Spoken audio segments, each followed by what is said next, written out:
Hello friends, I am Joyeeta and this is my channel Explore with Joyeeta.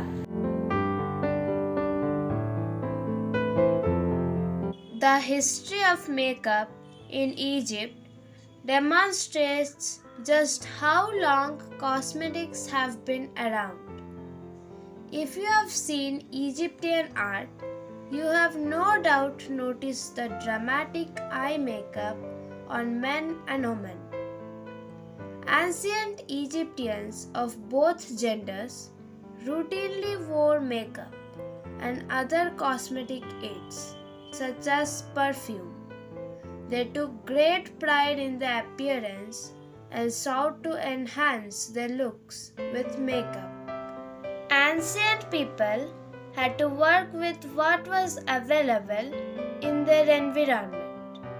Egyptians turned to the natural resources surrounding them to create cosmetics. As early as 4000 BC, Egyptians used materials in order to design makeup. Some of the common cosmetics in ancient Egypt were malachite, a copper ore which provided the green eye makeup color so greatly favored at the time. Coal used to draw thick, distinctive black lines, giving an almond shape to the eyes. Red ochre, which was used as rouge or lip color. Henna, which was widely used to stain the fingertips and toes. Once ingredients were gathered, time-consuming preparation was needed to make them ready to apply.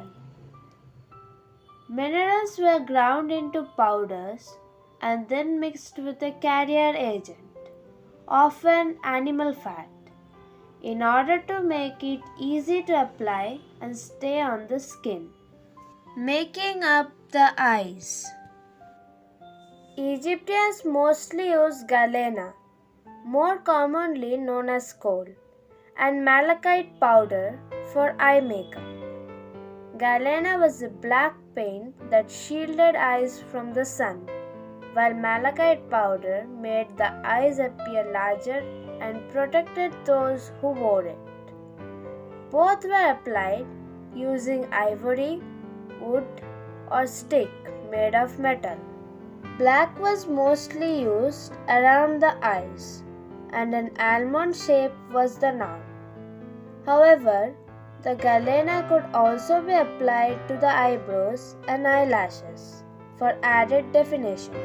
Green pigment was placed all over the eyelid and underneath the brow bone. Though styles varied as time went on, black and green were staples of beauty in ancient Egypt.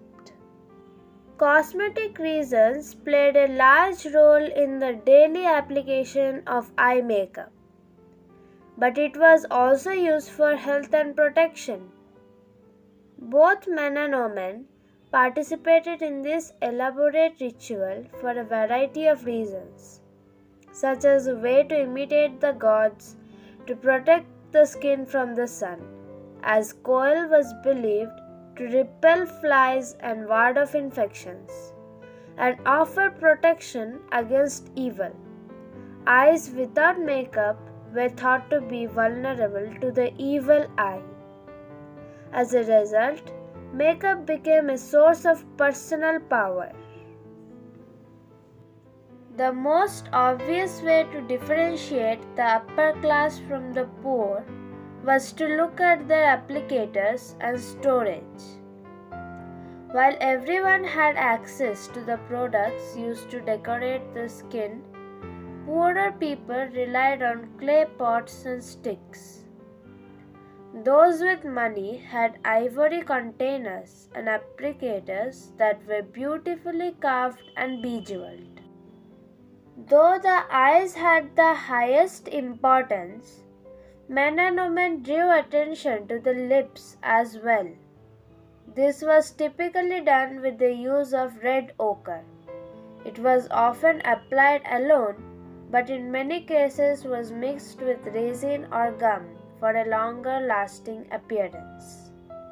According to the history of lipstick, popular color choices included red, orange, magenta, and blue-black.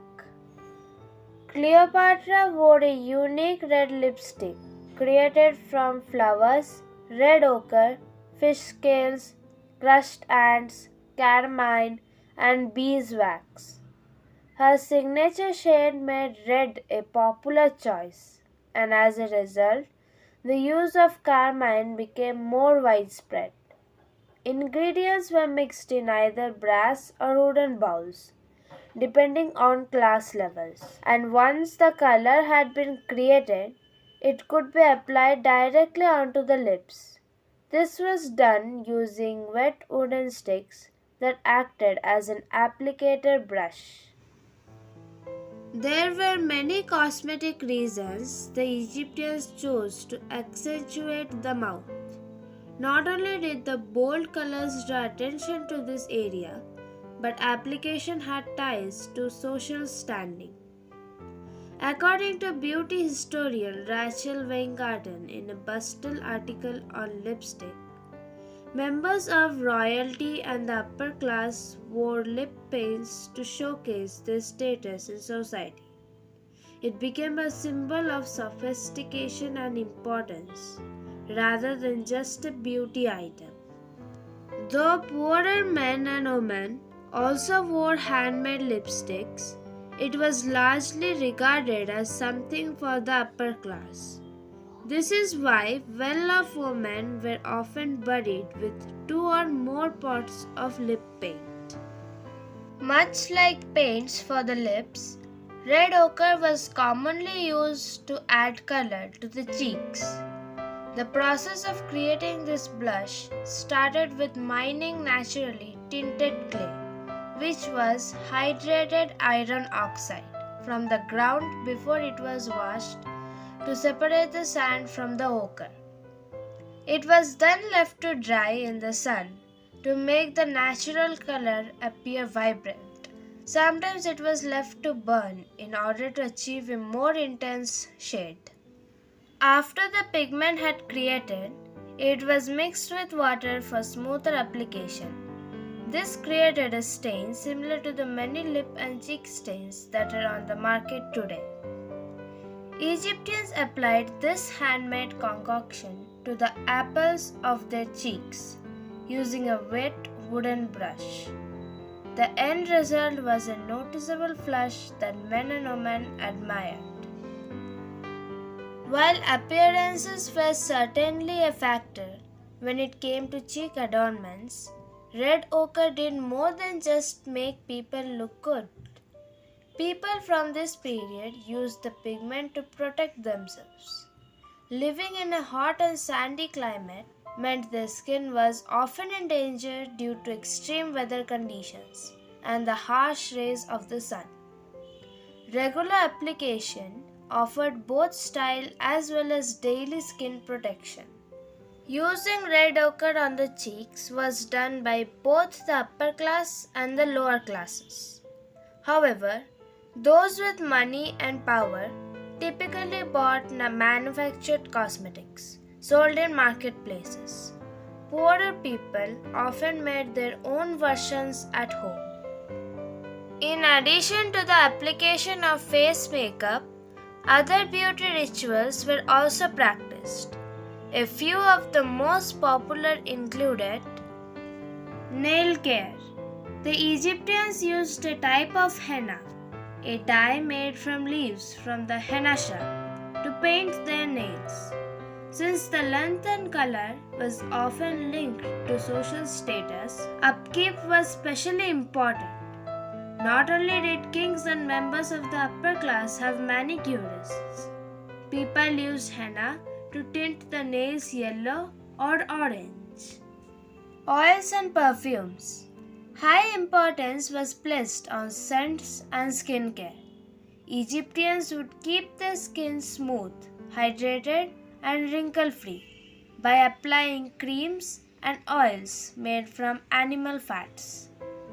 Fragrances were also very important as it was believed that good scents were godly. As a result, and they made scented products derived from flowers like sandalwood, lilies, iris, and frankincense. Much of our current day makeup application is tied to the past. Just think about everything from cat eye makeup to bold red lipstick and cheek stains. All dates back to ancient times.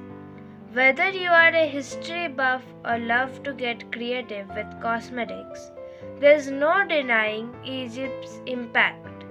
Their methods continues to influence and inspire.